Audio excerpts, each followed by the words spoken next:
हाँ समंदर मन को विमल बनाऊं, आत्मा में रम जाऊं, आत्मा में रम जाऊं।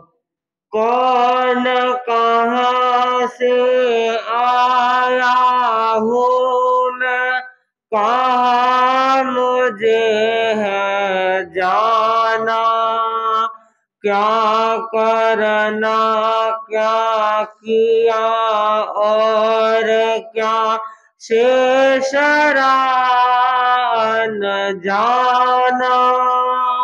राग द्वेष से छुटकारा पा, अजर अमर पद पाऊं, आत्मा में रम जाऊं, आत्मा में रम जाऊं।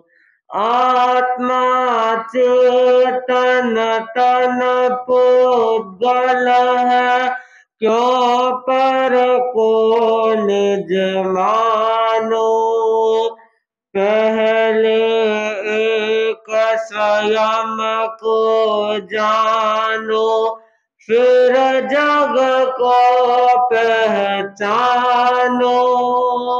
मैत्री भावों से भावित बन, निज प्रभुता प्रकटाऊं, आत्मा में रम जाऊं, आत्मा में रम जाऊं। सब जीवों में उत्तम जीवन मानव का बतलाया, चतारी पर मंगानी का प्रभु ने पद यह गाया, नर से नारायण बनने का दुर्लभ वर में पाऊं, आत्मा में, आत्मा में रम जाऊं।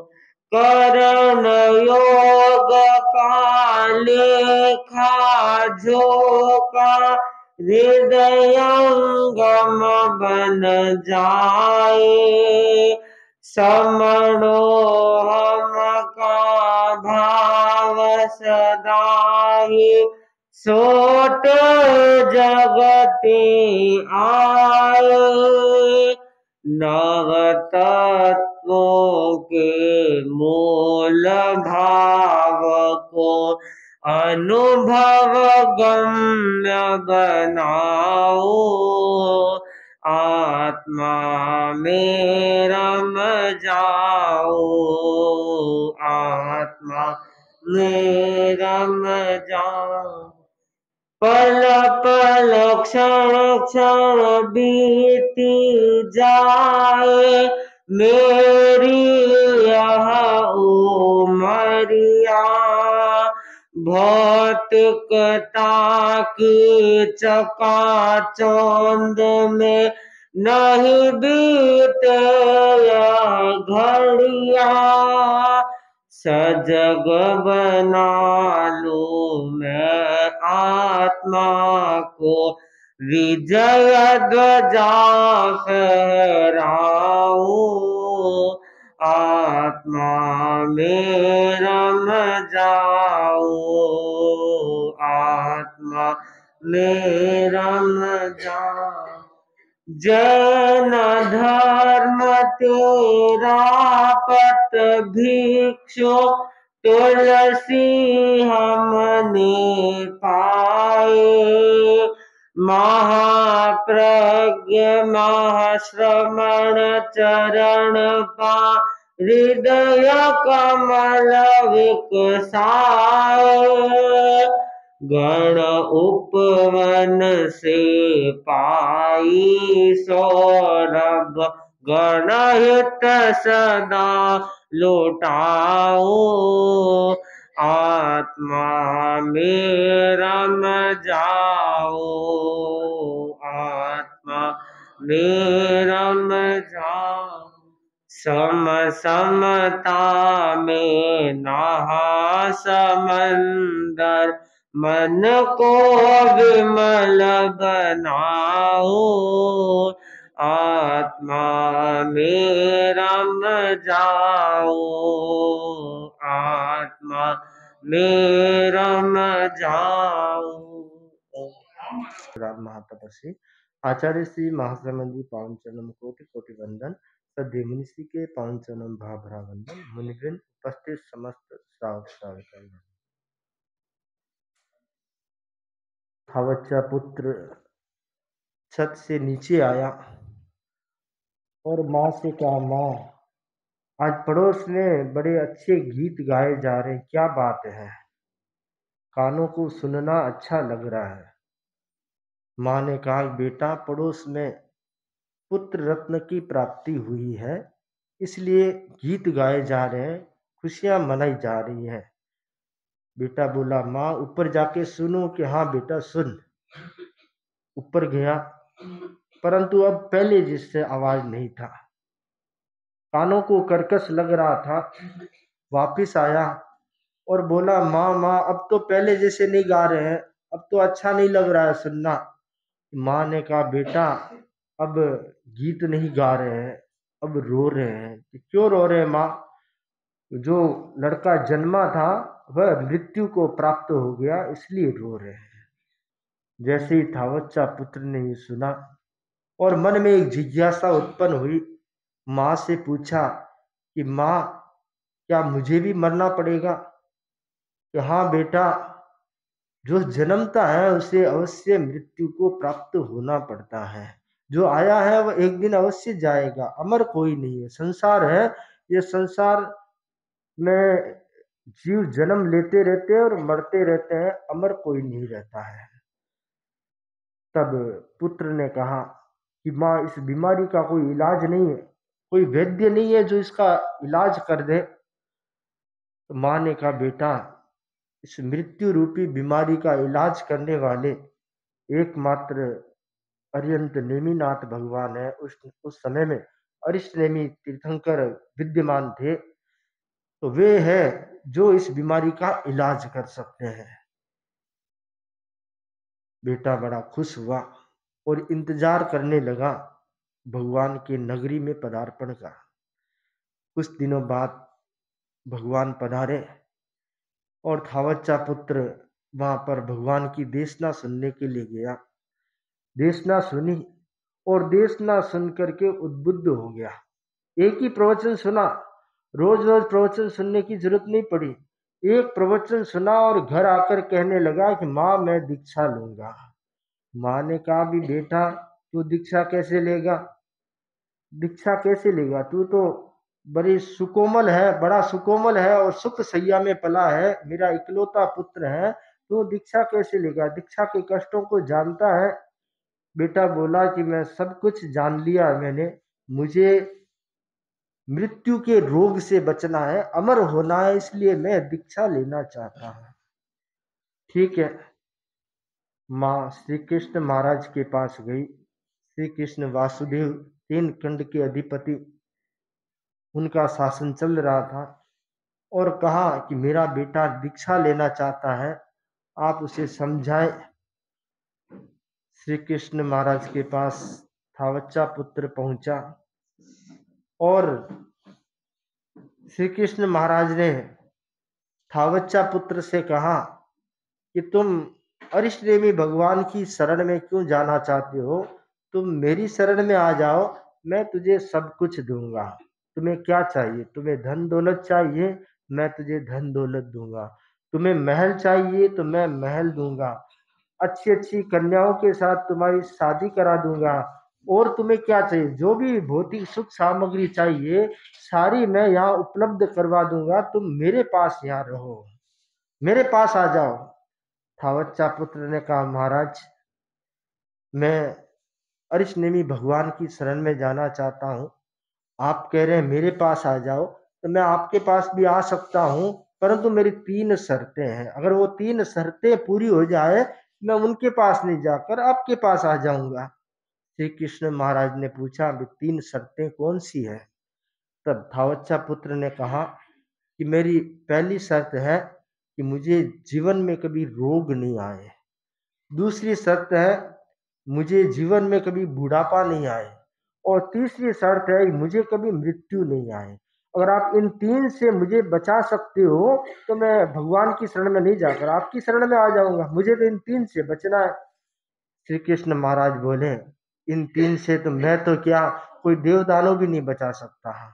अर्थात ऐसा कोई नहीं है जो इन 3 से बचा सके, व्यक्ति को अमर बना सके, ऐसा कोई नहीं है। अगर तुम इन 3 से बचना चाहते हो, तो फिर अरिष्टनेमी भगवान की शरण में जाओ, अरिहंत की शरण में जाओ, तीर्थंकर की शरण में जाओ।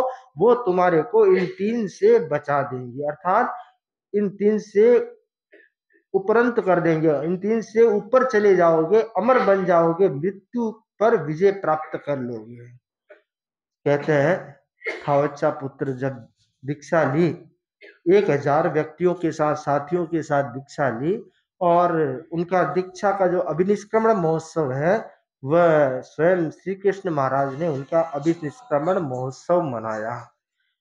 थावच्चा पुत्र भगवान के चरणों में आया, दीक्षित हुआ, साधना करके अपनी आत्मा का कल्याण किया। प्रश्न उपस्थित होता है कि हम किसकी शरण में जाएं।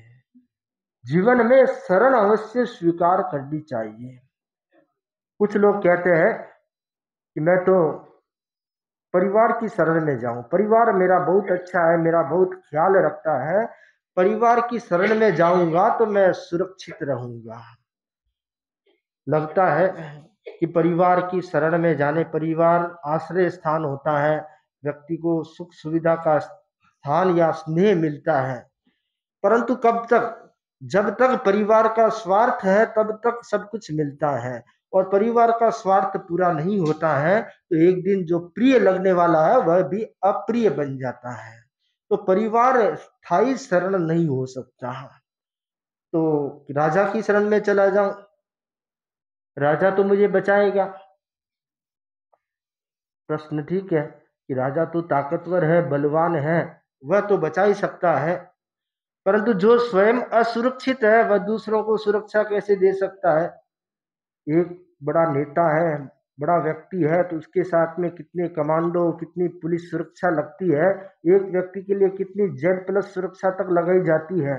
इसका मतलब वह स्वयं भयभीत है, वह स्वयं असुरक्षित है। तो जो स्वयं असुरक्षित है, जो स्वयं भयभीत है, वह दूसरों को कैसे सुरक्षा दे सकता है, कैसे भय से मुक्त कर सकता है? तो शरण तो वही दे सकता है जो स्वयं भय से मुक्त हो, जिसे स्वयं को कोई सुरक्षा की जरूरत नहीं होती हो, स्वयं सुरक्षित हो, वो दूसरों को सुरक्षा दे सकता है। तो राजा भी अंतिम त्राण नहीं हो सकता। कोई कहता है मैं धन की शरण में चला जाऊं, धन से तो सब कुछ संभव है, धन से तो जो नहीं कराने वाला काम है वह भी हो सकता है। सवाल ठीक है, परंतु आपको पता है यमराज के दरबार में धन भी काम नहीं आता है, वहां रिश्वत नहीं चलती है। यहाँ पर धरती पर रिश्वत चल सकती है, परंतु कर्म के दरबार में कोई रिश्वत नहीं चलती। यमराज के वहां पर कोई रिश्वत नहीं चलती है। वहां तो दूध का दूध और पानी का पानी होगा। वहां जैसा किया है वैसा उसे फल प्राप्त होना है। कर्म किसी को नहीं छोड़ता है, तो कर्म जो करता है उसको भोगना पड़ता है। इसलिए धन भी अंतिम शरण नहीं है। धन की शरण में भी कोई मृत्यु से नहीं बच सकता। यमराज आया कि मैं धन देता हूं, बचा दो, छोड़ दो, मुझे नहीं छोड़ सकता। जब भगवान महावीर का निर्वाण का समय नजदीक था, तो इंद्र ने निवेदन किया, भगवान ये समय थोड़ा सा इस पर ग्रह लग रहे हैं, तो आप थोड़ा सा समय को आगे पीछे कर दो, निर्वाण के समय को आगे पीछे कर दो। भगवान ने कहा कि इसमें कोई भी समर्थ नहीं है, जो समय है उसी समय होगा, न आगे किया जा सकता है न पीछे किया जा सकता है। स्वयं तीर्थंकर जो त्रिलोकीनाथ है और अनंत बली है, वो भी इस चीज में समर्थ नहीं है। तो मृत्यु से बचने के लिए कोई भी धन सत्ता भी बचाने में समर्थ नहीं होती है। आखिरी शरण किसकी हो?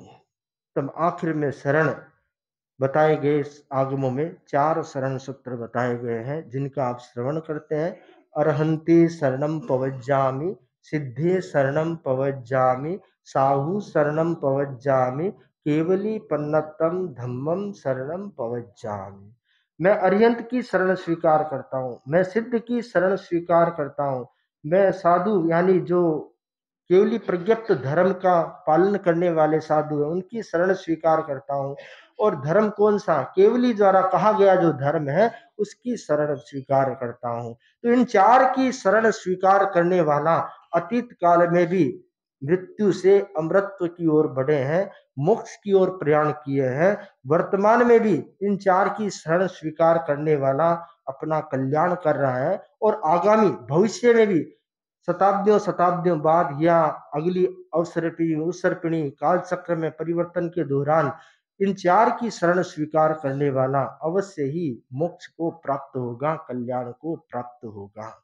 अरियंत कौन है?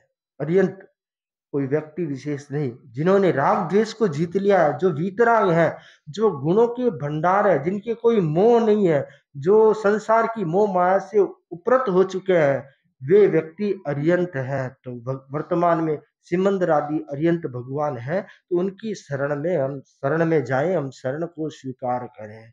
सिद्ध भगवान की शरण, सिद्ध यानी जो देह से मुक्त हो गए हैं, मोक्ष में विराजमान है, जिनका संसार से कोई लेना देना नहीं, जन्म मरण से जो मुक्त हो चुके हैं, जिनका वापस कोई जन्म मरण नहीं होगा, ऐसी सिद्धात्मा, जितनी भी सिद्धात्मा, अनंत सिद्धात्माएं हैं, उन सब की शरण स्वीकार करते हैं। साधु जो केवली प्रज्ञप्त धर्म अरियंत के मार्ग पर चलते हैं, उनके बताए मार्ग पर चलते हैं, साधना करते हैं, उन साधुओं की शरण स्वीकार करता हूं। और धर्म जो केवली जिन भगवान द्वारा कहा गया धर्म है, उसको मैं शरण स्वीकार करता हूँ। ये 4 शरण स्वीकार करने वाला अवश्य ही अपने जीवन में कल्याण को प्राप्त होता है। आदमी सोचता है कि मैं करता हूँ, बहुत बार लोग कहते हैं कि मैं करने वाला हूँ, अभिमान होता है, गुमान होता है कि मैं करता हूँ तभी होता है, मैं करूंगा तो ही होगा। ये भ्रम है, ये मिथ्या है, ऐसा नहीं है। व्यक्ति व्यक्ति की क्या ताकत है जो ये कह सके कि मैं ही करता हूं, मैं करूंगा वही होगा। कुछ दिन हो सकता है आपको आभास होता होगा, परंतु जब समय का चक्र बदलता है, तब कई बार ऐसी स्थिति हो जाती है कि उसकी आज्ञा मानने वाला कोई नहीं रहता, उसकी सुनने वाला कोई नहीं रहता है, उसको सुनना पड़ता है। तो कि इस भ्रम में नहीं रहे, अपने कर्तृत्व को, अपने कार्य को, अपने आप को समर्पित कर दें, क्योंकि शरण व्यक्ति कब स्वीकार करेगा? जब समर्पित होगा। अगर समर्पण नहीं है, तो वह किसी की शरण में नहीं जा सकता। तो हमें शरण स्वीकार करना है, तो उनके प्रति समर्पित होना पड़ेगा।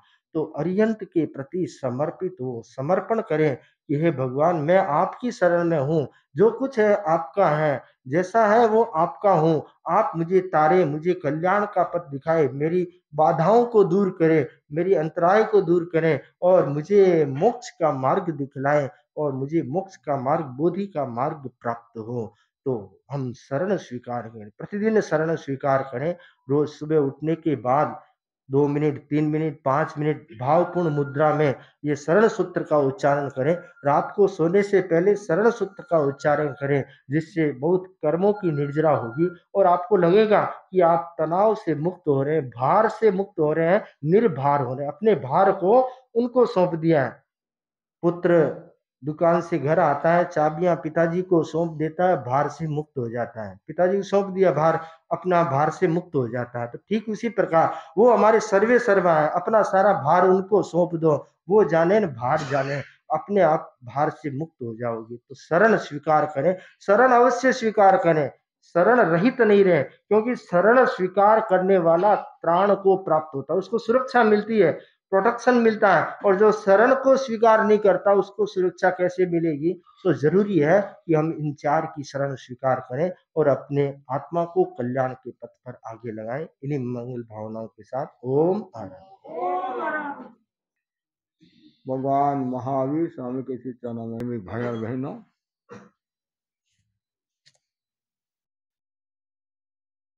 अरहत वाणी है।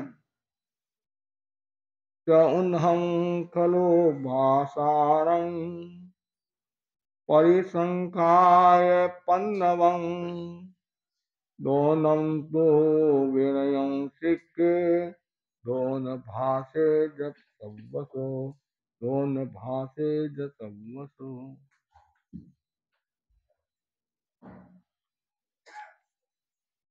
बहुत सुंदर कहा गया है।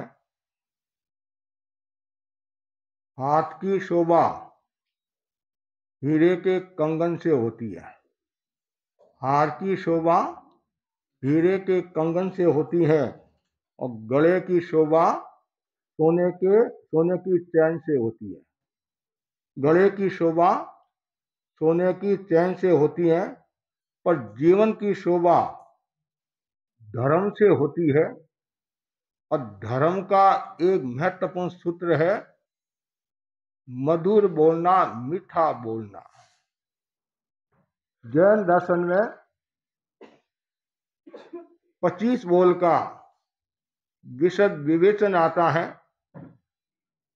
और 25 बोल में 8वां जो बोल है योग 15 है। 4 मन के, 4 वचन के, 7 काया के। अरहत वाणी में भी बताया गया है 4 प्रकार की भाषा होती है। सत्य भाषा, असत्य भाषा, मिश्र भाषा, व्यवहार भाषा। साधु 2 भाषा का उपयोग करता है, सत्य भाषा और व्यवहार भाषा। असत्य और मिश्र भाषा साधु काम में नहीं लेते हैं, कल्पनीय नहीं है।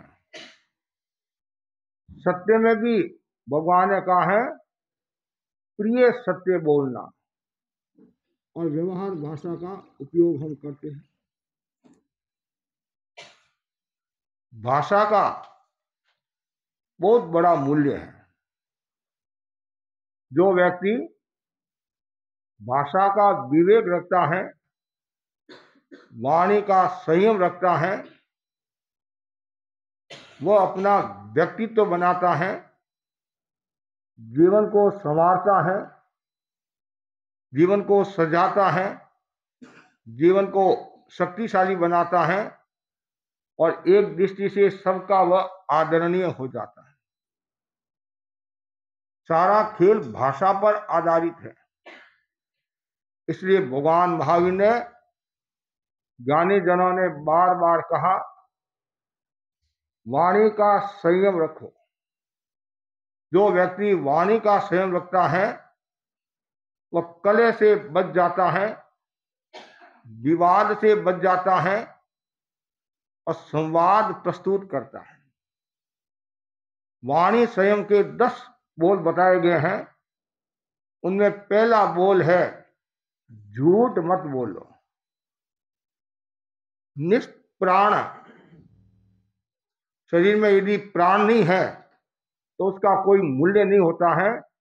उसी प्रकार जो व्यक्ति असत्य बोलता है उसका कोई मूल्य नहीं होता है। कुछ लोग ऐसे होते हैं बात बात में असत्य बोलते हैं, झूठ बोलते हैं, और कुछ लोगों को तो मजा भी आता है असत्य बोलने में, और कुछ लोगों को सुनने में भी मजा आता है। कोई व्यक्ति बात करता है नमक मिर्च लगाकर, आगे और क्या है, आगे और क्या, जैसे सीरियल आता है ना, सीरियल सास बहू का सीरियल, ऐसे सीरियल आता है आगे क्या आगे क्या। जब तक वो नमक मिर्च लगाकर बात प्रस्तुत नहीं करता है न तो खुद को आनंद आता है न दूसरों को आनंद आता है।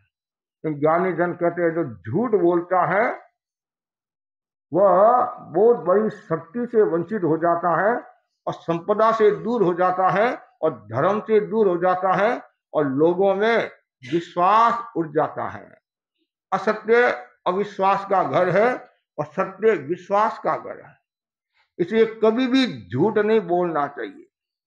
झूठ बोलने के अनेक कारण बताए हैं। अज्ञान के वशीभूत होकर आदमी झूठ बोलता है, मोह के वशीभूत होकर आदमी झूठ बोलता है और कषाय के वशीभूत होकर आदमी झूठ बोलता है। दशकालिक सूत्र में भी कहा है, क्रोध के वशीभूत होकर झूठ बोलता है, लोभ के वशीभूत होकर झूठ बोलता है, भय के वशीभूत होकर झूठ बोलता है, और हंसी मजाक में भी झूठ बोलता है। और जो झूठ बोलता है तो सरस्वती भी दूर चली जाती है, लक्ष्मी भी चली जाती है, और जहां सत्य है वहां लक्ष्मी भी मौजूद रहती है, यश भी मौजूद रहता है। लक्ष्मी चली जाती है, टेंशन नहीं, यश भी चला जाता है, टेंशन नहीं। सत्य नहीं जाना चाहिए, सत्य गया तो सब कुछ गया। सत्य है तो यश भी वापिस आ जाएगा और लक्ष्मी भी वापिस आ जाएगी। इसलिए वाणी स्वयं का पहला जो बोल है, झूठ मत बोलो। कुछ भी हो जाए, कैसी भी परिस्थिति आ जाए, प्राण निकल जाए, लेकिन झूठ नहीं बोलना चाहिए। साधु झूठ नहीं बोलता, कुछ भी हो जाए झूठ नहीं बोलता है। और यदि वो झूठ बोलता है तो प्रायश्चित का भागी होता है और दंड आता है। इसलिए हम बहुत सजग रहते हैं और कभी भी झूठ बोलते नहीं हैं। और कभी भूल से परमा से बोल भी दिया, तस्मिच्छामि दुक्कड़म, प्रायश्चित लेकर शुद्ध हो जाते हैं। दूसरा बताया गया है, बिना पूछे मत बोलो। कुछ लोगों की आदत होती है, दो व्यक्ति बात करे हैं और तीसरा बीच में बोलता है, पूछे नहीं तासे नहीं, हूं लाडारी भुआ। आपको कोई पूछने वाला नहीं, फिर भी बड़बड़ करते ही रहती है। और आजकल क्या है, सलाह देने वाले भी बहुत है। कोई व्यक्ति किसी को सलाह दे रहा है तो तीसरा और आ जाता है कि तुम्हारे को बुखार आ रहा है, ये दवाई ले ले। इतना चौथा आया, तुम ये दवाई ले ले। पांच आया, ये दवाई ले ले। पूछा नहीं, फिर भी सलाह देने में कमी नहीं रखते हैं। तो यहाँ बताएगा, बीच में नहीं बोलना चाहिए, बिना पूछे मत बोलो। मतलब बिना आपको कोई पूछे तो ही बोलना चाहिए, नहीं तो नहीं बोलना चाहिए। और जो बीच में बोलता है, कभी कभी अनर्थ हो जाता है, नुकसान भी हो जाता है। दो युवक चौराहे पर झगड़ा करे थे आपस में। एक बोला, तुम ज्यादा होशियारी मत दिखा, मैं तुम्हारे लात मार दूंगा, घूंसा मार दूंगा।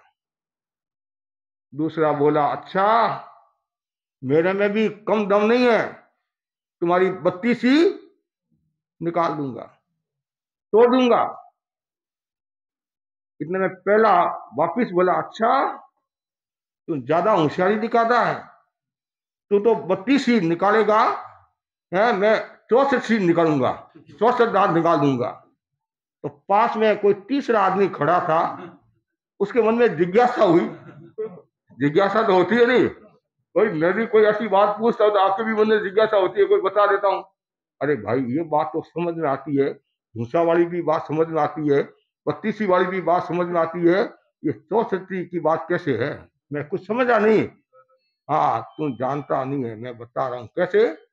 32 तो इसके और 32 तेरे। मैं जानता हूं तुम बीच में बोलेगा, और बीच में बोलेगा मार पड़ेगी। तो कुछ लोग बीच में भी बोलते हैं और सलाह भी देते रहते हैं। इसलिए ये वाणी स्वयं का महत्वपूर्ण उपाय है, बिना पूछे मत बोलो। तीसरा बोला है, सच्ची राय बताओ। वाणी स्वयं का महत्वपूर्ण सूत्र है, सच्ची राय बताना। कभी भी झूठी राय नहीं बताना। कुछ लोग द्वेष के वशीभूत होकर, मोह के वशीभूत होकर, अज्ञान के वशीभूत होकर, कषाय के वशीभूत होकर झूठी राह बता देते हैं। उदाहरण के लिए, ये मार्ग कलकत्ता जा रहा है, और नहीं ये कलकत्ता नहीं जा रहा, ये बम्बई जा रहा है। तो उसको नीचे दिखाना है, उसको फंसाना है, उसको बदनाम करना है। आपके द्वार कोई भी व्यक्ति आया है और आप यदि सच्ची राह नहीं दिखा सकते हैं, सच्ची बात नहीं बता सकते हैं, तो आप मौन रखो। भाई मुझे पूरी जानकारी नहीं है, तुम दूसरों के पास जाओ। कभी भी झूठी सलाह नहीं देना, झूठी राय नहीं देना चाहिए। झूठी राय देने से क्या होता है, आप तो खुश हो रहे हैं, आप प्रसन्न हो रहे हैं, आपके भी कर्मों का बंधन हो रहा है, और कभी कभी आपके भी अनर्थ हो सकता है, नुकसान हो सकता है। सामने वाले के बेचारे नुकसान हो रहा है, आप गलत राय बता रहे हैं।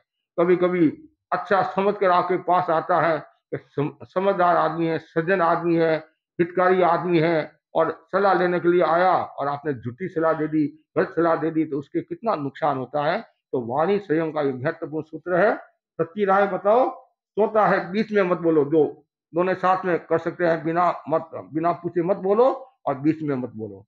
पांचवी जो बात बताइए, ज्यादा मत बोलो। कुछ लोग ऐसे होते हैं दिन भर रेडियो चालू रहता है, रेडियो चालू, पता नहीं उनके पास में कहां से इतनी एनर्जी आ जाती है। कमाई करना है, मारा फेरना है तो टाइम नहीं है, टाइम नहीं है। अरे मारा फेर तो मन मन में नहीं, बोल बोल कर तो हमारा गला दर्द करने लग जाता है, इसलिए मैं मन मन में मारा फेर रहा हूँ। और तू ऐसे 10 घंटा से बोल रहा है, 8 घंटा से बोल रहा है, उसमें गला नहीं दुख रहा, तुम्हारा उसमें गला नहीं दुखता है, वो तो उसमें तो मजा आता है, उसमें तो मजा आता है। गला दुखता भी है तो भी बोलते रहते हैं, तो भी बोलते रहते हैं। लेकिन अब कुछ लोग अनावश्यक बोलते हैं, ज्यादा बोलते हैं। जितनी आवश्यकता है उतना ही बोलना चाहिए, और उसमें भी ध्यान रखो कि मैं और कितना कम बोल सकूं। जो 2 शब्दों में हमारा काम हो सकता है तो 100 शब्द क्यों बोले। कुछ लोग ऐसे होते हैं कि कुछ न कुछ बोलते रहते हैं, अवगुण निकालना, दोष निकालना, तू ऐसी है, तू ऐसी है, तुम्हारा बाप ऐसा है, तुम्हारी माँ ऐसी है, तुम्हारी सहेली ऐसी है, तो तुम्हारी सहेली भी ऐसी है। एक पति पत्नी ने संभवतः 1 मिनट में 4000 अवगुण निकाले। कितने? एक मिनट में 4000 अवगुण निकाले, और एक ने 6.5 मिनट में 6000 अवगुण निकाले। कितने? अब बोलो, ये भी एक आश्चर्य जैसी बात है। तो मतलब कहने मतलब है, आदमी कुछ न कुछ बोलता रहता है, अनावश्यक बोलता रहता है, इतना अनावश्यक बोलता है, कभी कभी घर का वातावरण भी दूषित हो जाता है। और कभी कभी तो कहना पड़ता है, भाई शांति रख, ज्यादा मत बोल, मेरा माथा दर्द कर रहा है, सिर दर्द कर रहा है, मेरी पढ़ाई में बाधा आ रही है, मेरे अमुक में बाधा आ रही है, तो शांति रख। फिर भी वो जोर जोर से बोलता है, क्यों? उसको मजा आता है। जब तक वो नहीं बोले। और कुछ लोग ऐसे भी होते हैं, चिढ़ाने के लिए भी बोलते हैं। किसी को चिढ़ाना है, तंग करना है, तो जोर जोर से बोलेंगे। कभी नहीं, अनावश्यक नहीं बोलना। और यहाँ है ज्यादा नहीं बोलना, जितनी आवश्यकता है उतना ही बोलना चाहिए। इससे आपकी एनर्जी भी बढ़ेगी। आप यदि ज्यादा बोलते हैं तो एलर्जी, और कम बोलेंगे तो एनर्जी। ज्यादा बोलोगे तो लोग भी एलर्जी करेंगे कि भाई इसका भरोसा नहीं है, कुछ भी बोल सकता है, झूठ भी बोल सकता है, नमक मिर्च लगाकर भी बोल सकता है। थोड़ा यदि बोलता है तो सामने वाला भी ध्यान से सुनेगा। कोई भाषण देने के लिए खड़ा होता है ना, यदि 2-4 मिनट बोलता नहीं तो लोग सब ध्यान से सुनते हैं। और वो यदि 15 मिनट 20 मिनट बोलने लग जाता है, अरे महाराज हम आपको सुनने के लिए आए हैं, उनको सुनने के लिए नहीं आए हैं। वो गिरा जाए तो अच्छा है। कभी भी कोई भी यदि खड़ा किया जाता है किसी को, तो 2-3 मिनट में अपनी बात रख देनी चाहिए। क्यों? वक्ता बहुत है।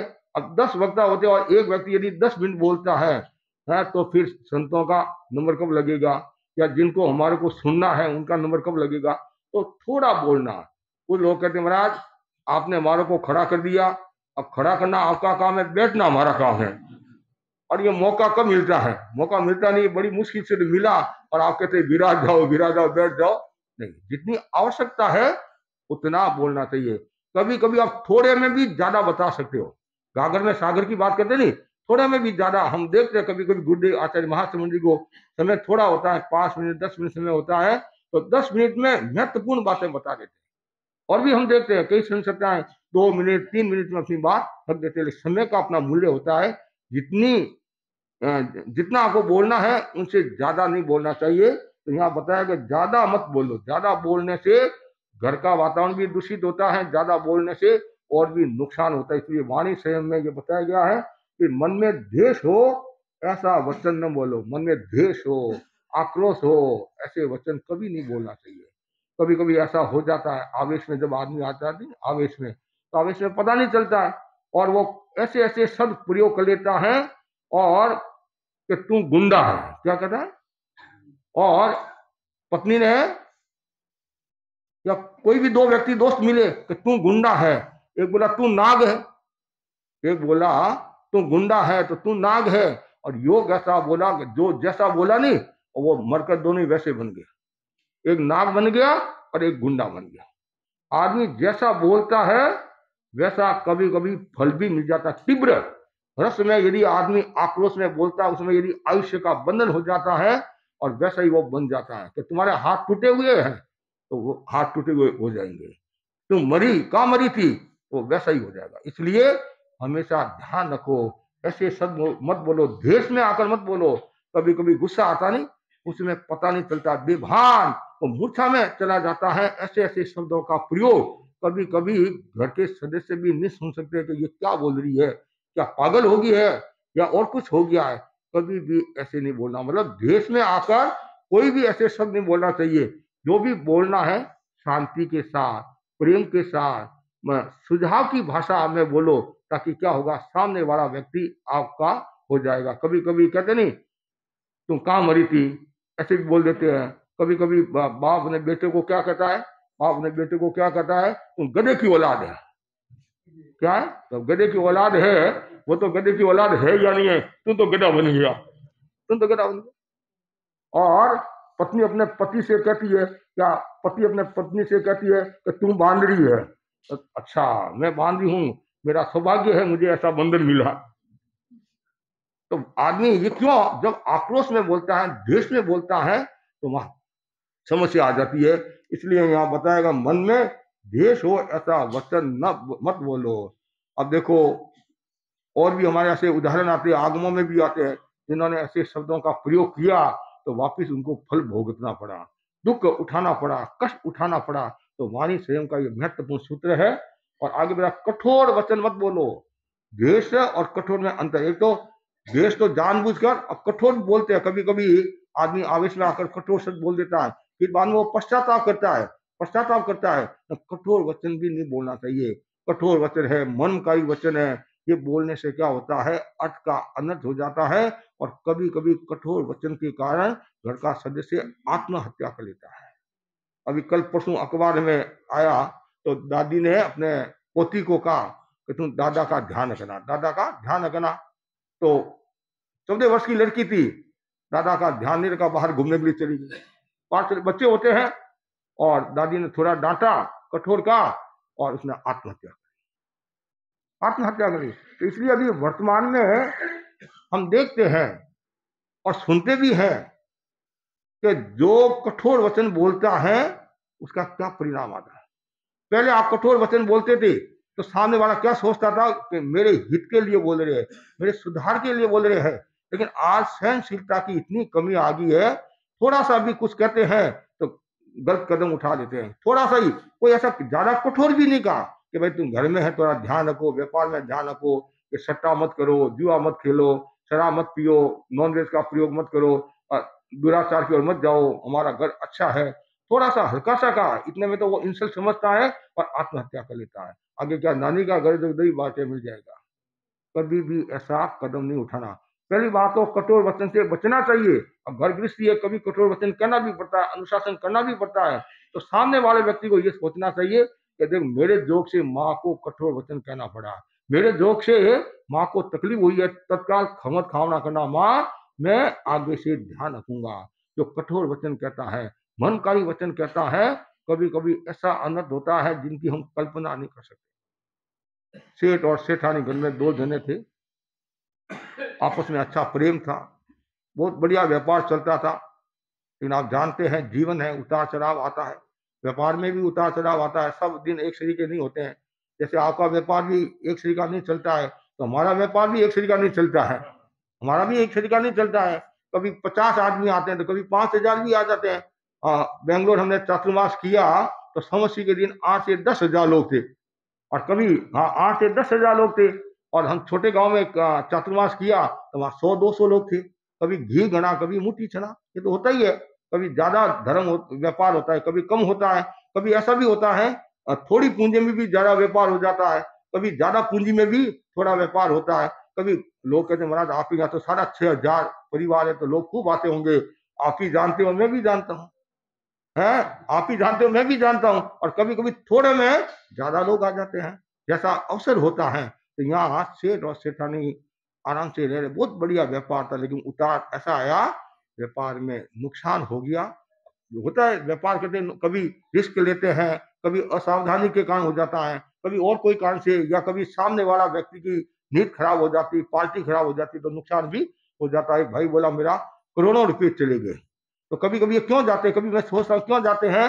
आपको भी लोभ आ जाता है, लोभ आ जाता है, ब्याज आ रहा है, वो आ रहा है, और पेमेंट बराबर। तो पहले तो पेमेंट 2-5 बार बराबर देता था, आपको लोभ आ जाता है।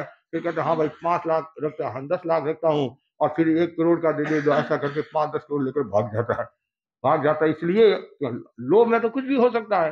अब उनके नुकसान हो गया, ऐसा नुकसान हुआ। प्रतिष्ठित श्रावक था, ये सेठ था। तो सेठानी ने कहा पतिदेव, मेरा पियर वाले है नहीं, मेरे पियर वाले वो बहुत संपन्न है, वो धीरूभाई अंबानी की तरह है, बिल गेट्स की तरह है। तो चलो, तो ये तो ठीक है, 1,00,000-10 लाख का नुकसान हुआ है। और मेरे ससुर, मेरे पिताजी है, वो बहुत दयालु है, मेरे भाई बहुत उपकारी है, बहुत अच्छे है। तो आप तो जवाई हो, कंवर साहब हो, बहनोई हो, जीजाजी हो, आपका काम हो जाएगा। लेकिन सेठ बड़ा समझदार था। सेठ बोला सुख में साथी है, दुख में साथी नहीं है। सुख में तो ये शरीर भी साथ देता है, और दुख में ये शरीर भी चला जाता है, कभी कभी कहते नहीं। सेठानी ने खूब समझाया। सेठ बोला तुम ज्यादा आग्रह मत कर। आखिर होम मिनिस्टर के सामने सेठ को झुकना पड़ा। चलो, और जा रहे हैं। अब उनका गांव आने वाला, पियर आने वाला बाई का, और गांव के बाहर एक कुआ था, कुआ, बावड़ी कुआ होता है, कुआ। और सेठानी बोली मेरे को प्यास लगी है। सेठानी बोली मेरे को प्यास लगी है, पानी पिलाओ। तो वहां और तो कोई साधन था नहीं, कोई लोग थे नहीं, एक बाल्टी और रस्सी ऐसे पड़ा था, और पानी निकालने लगा वो। इतने में सेठानी के मन में क्या भावना आई, दुर्भावना आई कि मैं सस्पियर जाऊंगी तो सहेलियां मेरे को क्या कहेंगे, देख ये आ गया, ये आ गया, ये आ गया, इसके नुकसान हो गया, नुकसान हो गया, नुकसान हो गया, कोई इज्जत नहीं देंगे, कोई इज्जत नहीं देंगे। इनसे अच्छा इसको कुएं में धक्का दे दूं, और मैं भी बच जाऊंगी, और मेरी इज्जत भी रह जाएगी, और मैं जाकर भी जो सफाई देना वो सफाई भी दे दूंगी। धक्का दिया, अचानक धक्का दिया, शेर देखता रह गया। लेकिन आप जानते हैं मारने वाला है तो बचाने वाला भी है। जैसे वो नीचे गिरा, और मैं खिलाता, वहां कोई ऐसा पत्थर था, पत्थर में वो मतलब बैठ गया, वैसे बच गया, वो बच गया।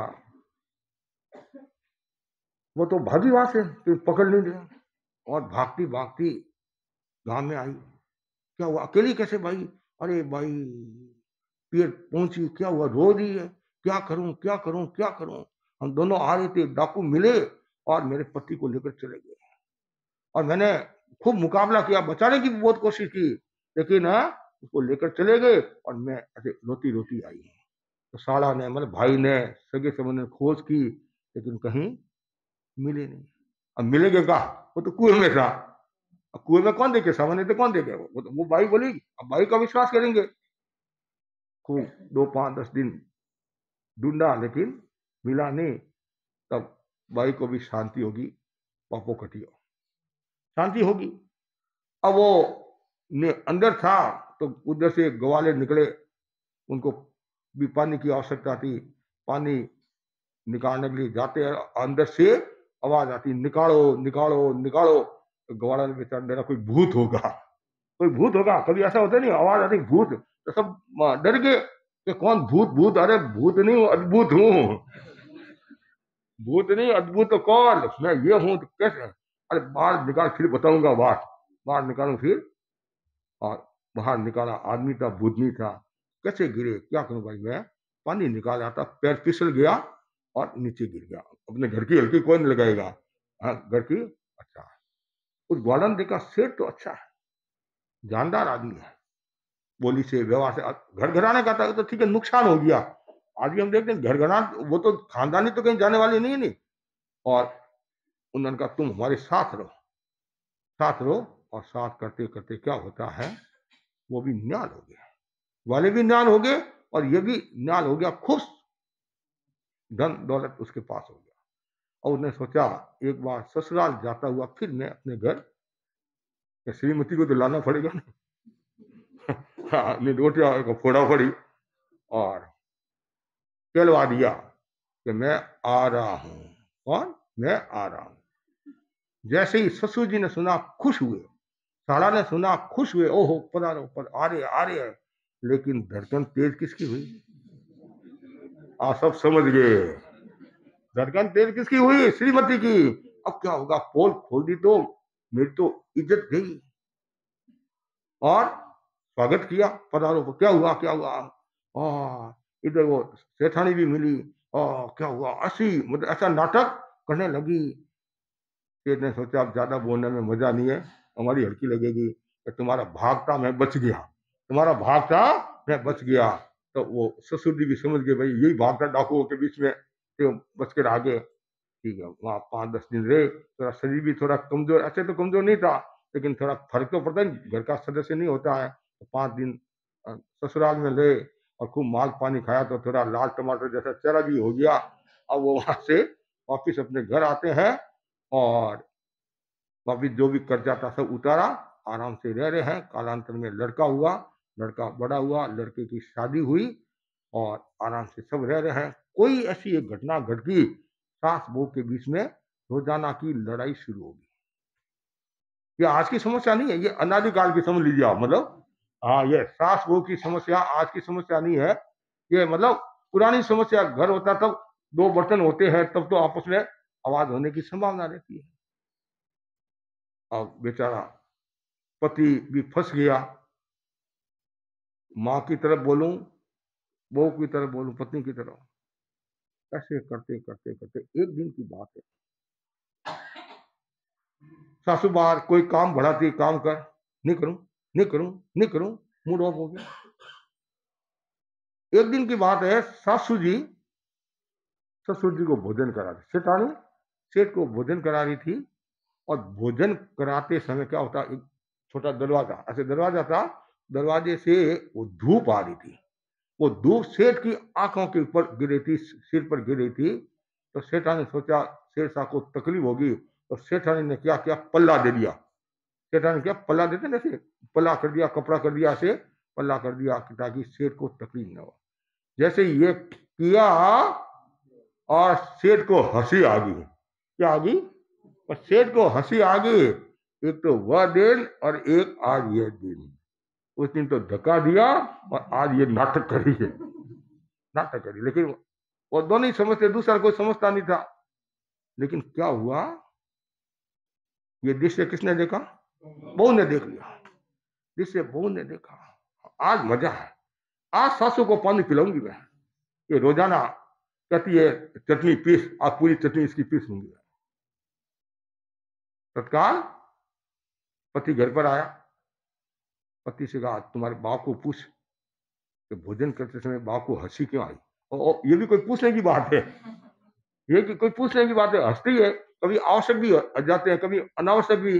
कभी सुबह सुबह आसन योगासन करते हैं, लाफिंग लाफिंग करते नहीं, हंसो। सीनियर सिटीजन लोग भी हंसते हैं। परीक्षा ध्यान शिविर लगता है ना, उसमें भी योगासन में लाफिंग कराया जाता है। तो पति बोला पत्नी से, हमारे को क्या लेना देना, हंसे तो हंसे, रोए तो रोए, हमारे को क्या लेना देना। नहीं नहीं, पूछना पड़ेगा। आप यदि नहीं पूछते हो तो मैं कोई भी कदम उठा सकती हूँ। बेचारा वो और डर गया। हाँ, वो और डर गया और सेठ के पास आया, पिताजी के पास आया, प्रणाम किया, पिताजी भोजन करते समय आपको हंसी क्यों आई? तो बेटा ऐसे ही आ गई, हंसी आ गई।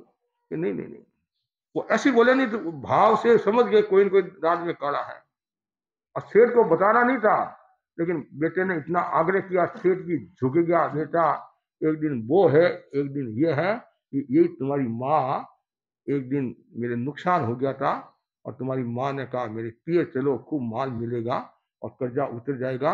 और रास्ते में कहा मुझे पानी पीना है, और कुएं में से पानी निकाल, मैं पानी निकाला था और धक्का दे दिया, मैं कुएं में गिर गया। और इसने वहां जाकर नाटक किया, तुम्हारा भागता मैं बच गया। एक तो वह दिन और आज धूप आई और ऐसे पल्ला कर रही है, इसलिए मेरे को हंसी आ गई। बस ठीक है, आई गई बात होगी। अब वो तो इंतजार करी थी, जल्दी आए, जल्दी आए, जल्दी आए, जल्दी आए। क्या हुआ, क्या हुआ, क्या हुआ? तो कुछ नहीं हुआ। तो क्यों हंसे थे? ऐसे ही हंसी आ गई। कभी कभी हंसी आ जाती है, कभी बच्चे हंसते नहीं तो हमारे को भी हंसी आ जाती है। ये मेरी एक मतलब कमजोरी समझ लीजिए, कुछ विषय में कोई हंसने लग जाता है, नहीं हंसना चाहिए, फिर भी कभी कभी हंसी आ जाती है। और कभी कभी ऐसा होता है, ऐसा रोल करते नहीं कोई, ऐसा रोल करते हैं, ऐसा कोई सीरियल दिखाते हैं तो भी हंसी आ जाती है। कैसी हंसी आ गई खास? नहीं नहीं, उन्होंने कहा ऐसी हंसी आई है, कोई खास बात नहीं है। नहीं नहीं, आपको बताया तो है, तो मैं देख रही थी, मैं देख रही थी, बताया तो है। आप बात को इधर उधर कर रहे हो, नहीं सही बताओ क्या हुआ? अरे हमारे को क्या करना, हुआ तो हुआ, हुआ तो हुआ, उनका कर्म उनके पास, नहीं नहीं बताना पड़ेगा। तो ज्यादा आग्रह किया तो ऐसी ऐसी बात हुई और इसलिए पिताजी को हंसे। अच्छा, मजा आ गया, मजा आ गया, पॉइंट मिल गया बस, और क्या चाहिए, उनको तो नीचे दिखाना था। अब कुछ समय के बाद थोड़ी सी कोई बात हुई, बात ज्यादा बड़बड़ मत कर, तुम पल्ला करी थी वो दिन देख, जिस दिन मेरे ससुर जी को तुमने कुएं में धक्का दिया था, बस मरमकारी वचन कह दिया, कठोर वचन कह दिया। औरत के मन में आया, इसको कैसे पता चला,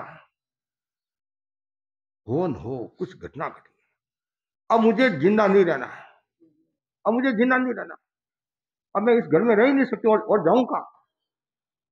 कहते हैं ऊपर गई, पंखा था और रस्सी डालकर फंदे पर लट गई, मृत्यु को प्राप्त हो गई। शेर जी दुकान पर गए हुए थे, शेर जी भोजन के लिए घर पर आए और इशारा किया, सेठानी का है भोजन, वो भोजन है। अब उसमें बोलते नहीं थे, डस डस करते बोलते नहीं थे, और आजकल तो फड़फड़ बोलते हैं, आजकल पता ही नहीं चलता है ससुर जी है, पिताजी है, बहू है, बेटी है। कभी कभी तो हमारे को पूछना पड़ता, भाई तुम्हारा ससुराल कहाँ है, ये तो मेरा ससुराल है महाराज। तुम्हारा पियर कहाँ है, तो यही तो मेरा पियर है। तो कभी कभी ऐसी बात हो जाती है। हम वहां मुंबई के अंदर थे, एक जगह रुके हुए, पत्नी अपने पति से कहती है, हे अरुण इधर आ, अरुण इधर आ। तो हम तो मारवाड़ के, मारवाड़ में तो ऐसा होता नहीं है, तो गुजराती लोगों में ऐसा होता होगा कुछ, इसलिए बोला रही पति को अरुण सीधा, हे अरुण। लेकिन हमारी महिलाएं बहुत समझदार है, पति का नाम सीधा तो नहीं बोलती है, ऐसे नाम रखा हुआ होता है, अशोक, लीला, कमला, इतने शानदार समझ जाता है। अशोक वो समझ जाता है मेरे को बोला रहे, लीला मेरे को बोला रहे, ऐसे शब्द भी रखते हैं। अब आपके एक्टिविटी में मुझे पता नहीं है। हाँ हाँ हाँ हाँ हाँ, तो वैसे ही अब वो पति आया, सेठ आया, क्या ऊपर ऊपर ऊपर, उनको कोई काम गई होगी, जैसे ही ऊपर जाकर देखता दरवाजा बंद था, बारी खुली थी, देखा अनर्थ हुआ, लटकी हुई। निमित्त मैं बना, मैं यदि आप बात नहीं कहता तो ये घटना दोषी मैं हूं। पहले तो वो अपने आप को दोषी मानी कि मैं दोषी हूं, मैं यदि ऐसा नहीं करती तो आज ये स्थिति नहीं बनती। नीचे उतारा, उतारी, उसको सुला दिया और खुद लटक गया, खुद लटक गया। अब थोड़ी देर, घंटा 2 घंटे हो गए, सुनो भाई सुनो, घंटे 2 घंटे हो गए, घंटे 2 घंटे हो गए, अभी बेटा कर अभी आया नहीं, मेरे को भोजन करना, पिताजी आए नहीं आए नहीं आए नहीं, क्या बात। अब 10-15 मिनट भी यदि देरी हो जाती तो एक मन में शंका हो जाती, क्यों नहीं आए, रोजाना टाइम से आते हैं। वो भी आ गया दुकान मंगल करके, तो क्या बात है, क्या बात है, ज्यादा बड़बड़ मत करो, योजना बना रहे दोनों, सास और ससुर दोनों को घर से बाहर निकालेंगे हमारे को, तुम भी जाकर सुनकर आ जाओ। ओके, क्या है, वो धीरे धीरे ऊपर चढ़ा, ऐसी क्या बात है, आवाज ही नहीं आ रही, आवाज भी नहीं आ रही, और ऊपर चढ़ा, आवाज भी नहीं आ रही, कोई आवाज नहीं, कुछ नहीं, चुपचाप। फिर और आगे बढ़ा, देखा एक तो सोया हुआ है और एक लड़का हुआ है, ये क्या, ओहो गजब हो गया। आज मैं यदि नहीं कहता मेरी पत्नी को तो ये नौबत नहीं आती, अब मुझे भी जीना बेकार व्यर्थ है। उनको सुला दिया और खुद लटक गया, 1 2 3। और थोड़ी देर पति आया नहीं, हो सकता है वो भी बाप के साथ हो गया हो, योजना बना रहा होगा और घर से मुझे बाहर निकालेंगे, और वो भी ऊपर आकर देखती है ऐसे, ये सब निमित्त मैं नहीं बोलती तो ये काम नहीं होता, मैं कठोर नहीं वचन नहीं बोलती, मर्मकारी वचन नहीं बोलती तो ये समस्या नहीं आती। तत्काल पति को भी नीचे उतारा, सुलाया और खुद फंदे पर लटक, एक कठोर वचन के कारण, एक मर्मकारी वचन के कारण, एक नहीं 4 मौतें होंगी, लाशें होंगी। इसलिए बहुत सावधानी रखो।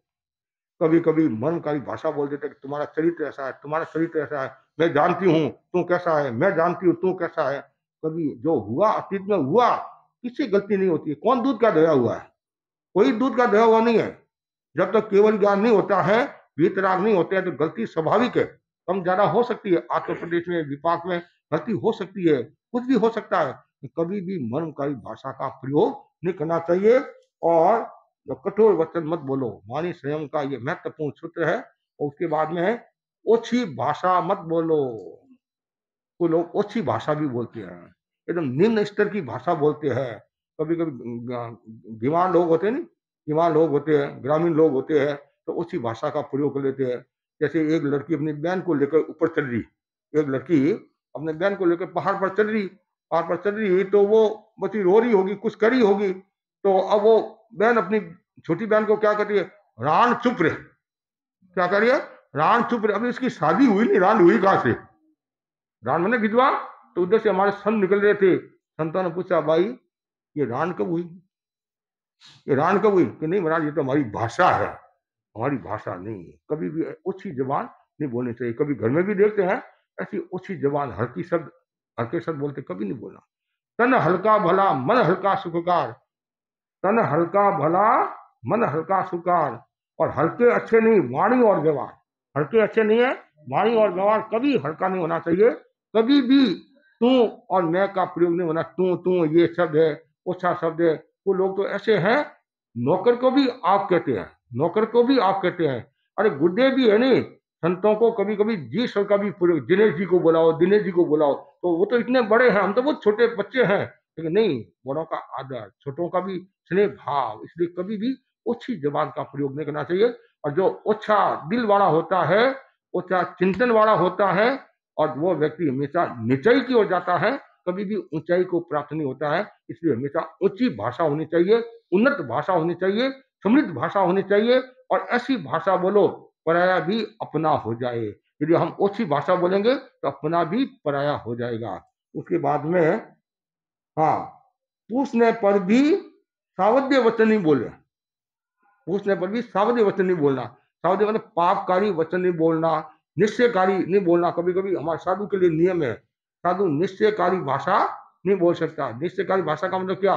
जैसे आपने गोचरी की भावना भाई, तो मैं ये नहीं कहूंगा मैं आऊंगा, आने का भाव है नहीं? या ऐसे सावध्य भाषा, ये तो निश्चयकारी भाषा होगी। सावध्य भाषा क्या हुई? जैसे मैंने कहा डॉक्टर को बुलाओ, इसको पानी पिला दो, इसको भोजन करा दो, ये सावध्य भाषा, पापकारी भाषा है। साधु को ऐसी भाषा बोलना कल्पना नहीं है। ये नहीं कि लाइट बंद कर लो, पंखा बंद कर लो, ऐसा नहीं बोल सकती। ये सावध्य भाषा है, हमारी भाषा जो भी, मतलब हमारी परंपरा के अनुसार, तो ये सावध्य भाषा। तो अब क्या है, क्या अब मुझे स्थान की आवश्यकता है, तो मैं ये नहीं कहूंगा तुम चले जाओ, तो वो आदेशात्मक भाषा होगी। आदेशात्मक भाषा वो भी साधु को बोलना नहीं, निश्चयकारी भी साधु को भाषा बोलना नहीं, सावध्य भी साधु को भाषा बोलना नहीं। तो क्या बोलना? हमारे स्थान की आवश्यकता है, आपकी सेवा हो गई है। अब ये पंखे की आवश्यकता नहीं है, लाइट की आवश्यकता नहीं है, ये साधु की भाषा है, उस अनुरूप हम बोलते हैं। इसलिए साधु है, सावध्य भाषा नहीं बोलता। आपको भी बचना चाहिए, जितनी कोशिश करो सावध्य भाषा से बचना चाहिए। और जो सावध्य वचन नहीं बोलता है वो व्यक्ति आगे बढ़ता है। और लास्ट जो बिंदु बताया, निरर्थक वचन मत बोलो, सार्थक वचन बोलना, निरर्थक वचन नहीं बोलना। कुछ लोग निरर्थक वचन बोलते रहते बोलते रहते बोलते रहते हैं, तो उसे क्या होता है, परायापन आ जाता है, शरीर भी खराब, मन भी खराब, और बुद्धि पर भी असर आता है, मेमोरी पर भी असर आता है। यदि आप निरर्थक बोलोगे तो अर्थ का अनर्थ हो जाएगा, अर्थ का अनर्थ हो सकता है, नुकसान भी हो सकता है। इसलिए हमेशा सार्थक भाषा का प्रयोग होना चाहिए। तो मैंने प्रारंभ में आपको जो बताया कि साधु दो भाषा बोल सकता है, सत्य भाषा और व्यवहार भाषा। और भाषा की 3 कसौटियां भी बताइए। भाषा की 3 कसौटियां हैं, संयम पूर्वक बोलना, सत्य बोलना और प्रिय बोलना। संयम पूर्वक जब भी बोलने का काम पड़े तो संयम के साथ बोलो, संवाद का भाव होना चाहिए, वाद का भाव नहीं होना चाहिए।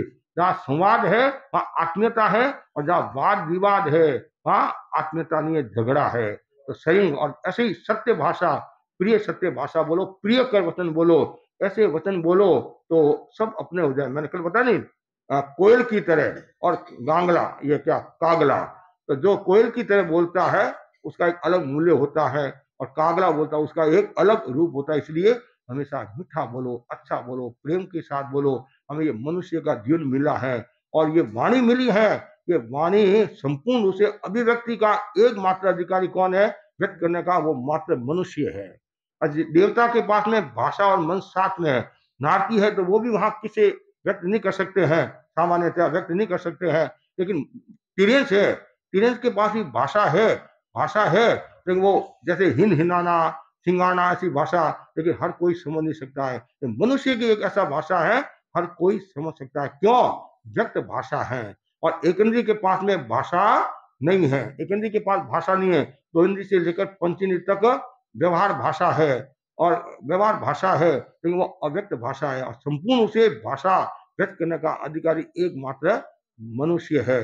अब पशु के यदि दर्द हो जाता है, पशु के कोई गड़बड़ी होगी तो बोलकर बता नहीं सकता, ये रोता है या उसके हाव भाव से आप जान लेते इसकी बीमारी है। तो मनुष्य एक ऐसा है तो बता देता मेरे पेट में दर्द है, मेरे सिर में दर्द है, अमुक में दर्द है। तो भाषा हमें मिली है, ये अनुपम भाषा हमें मिली है, ये शक्तिशाली हमें भाषा मिली है। इसका सदुपयोग करना चाहिए और कभी भी दुरुपयोग नहीं करना चाहिए। और जो व्यक्ति दुरुपयोग करता है तो उसका धन भी जाता है, धर्म भी जाता है, संपदा भी जाती है। यहाँ तक बताया गया है आपके द्वार केवल ज्ञान आने वाला है, आपके द्वार कोई विशिष्ट ज्ञान आने वाला है, और उसमें आप कुतूहल करते हैं, हंसी मजाक करते हैं, अनावश्यक बोलते हैं, तो वो ज्ञान वापिस चला जाता है।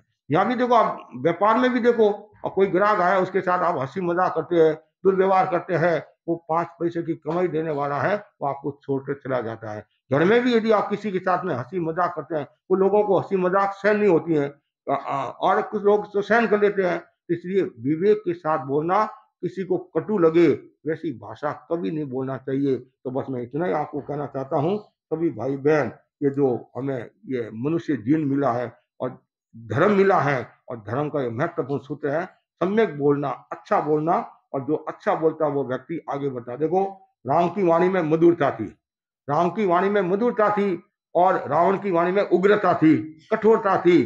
तब कितना फर्क हो गया। तो राम तो उस रूप में पूजे जाते हैं और रावण का और कोई रूप है। ऐसे रावण भी ज्ञानी था, विज्ञानी था, लेकिन भाषा का भी अपना मूल्य होता है। दुर्योधन और युधिष्ठिर की बात ले लो, है वो भाषा का इशारा। और द्रौपदी की बात ले लो, द्रौपदी की आता है ना महाभारत है, तो अंधे के बेटे अंधे, तो द्रौपदी ने तो कहा था नहीं, तो उसका क्या परिणाम आया, महाभारत हो गया, महाभारत हो गया। हम ये जो वचन हमें मिले नहीं, ये कोई कटु वचन बोलता है तो भारत को भी महाभारत बना देगा, कटु वचन बोलने से भारत भी महाभारत हो जाएगा। और अच्छा बोलता है तो फिर उसका रूप ही अलग होता है। इसलिए ये भाषा है नहीं, ये भाषा बाण है नहीं, एक बाण वो तीर होता है, एक बाण में वचन, वो आपके हाथ में। एक वचन औषधि का भी काम करता है और एक वचन घाव का भी काम करता है। एक वचन राजा भोज भी बना देता है और एक वचन कांकरा भी बना देता है। और एक वचन पराय को अपना बना देता है और एक वचन अपने को पराय बना देता है। इसलिए हमेशा मीठी प्रेम की भाषा बोलो, अच्छा बोलो। कैसे बोलना? ऐसे बोलना। वाणी संयम जरूरी है, और जितना ज्यादा वाणी संयम होगा उतना ही व्यक्ति का मूल्य बढ़ेगा। इसी आशा के साथ ओम। आज चौथा दिन है।